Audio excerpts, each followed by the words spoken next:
Assalamualaikum warahmatullahi wabarakatuh.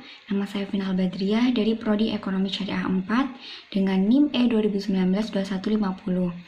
Saya akan menjelaskan sedikit gambaran umum tentang ekonomi industri. Nah, apa sih ekonomi industri itu?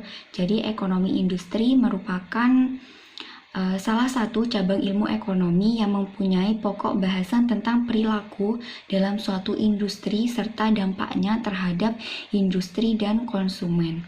Nah, ekonomi industri merupakan suatu keahlian khusus dalam ilmu ekonomi. Nah, ilmu ekonomi ini membantu menjelaskan tentang mengapa pasar itu perlu diorganisir dan bagaimana pengorganisasiannya mempengaruhi cara kerja pada pasar industri itu.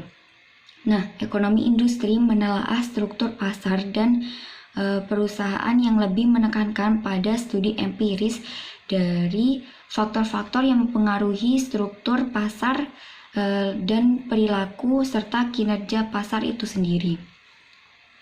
Nah, dalam studi ekonomi industri ini bertujuan untuk memberikan pemahaman tentang struktur dan perilaku industri dalam perekonomian. Nah, khususnya mencakup struktur perusahaan dan faktor-faktor yang mempengaruhinya.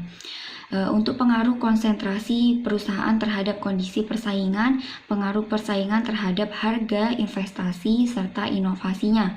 Lalu ekonomika industri memiliki sejumlah karakteristik yang sama dengan ekonomika mikro serta ekonomika manajerial.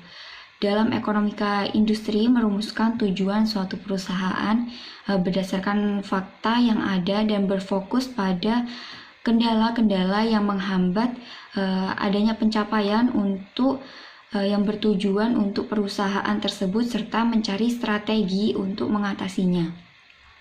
Jadi ekonomika industri juga memiliki beberapa karakteristik yang sama dengan ekonomika manajerial, yaitu ekonomika manajerial membahas konsep-konsep dan analisis terkait perusahaan seperti analisis permintaan, biaya, laba, kompetisi, dan elemen lain untuk menunjang pengambilan keputusan. Oke, sekian dari saya, kurang lebihnya mohon maaf. Wabillahi taufiq wal hidayah. Wassalamualaikum warahmatullahi wabarakatuh.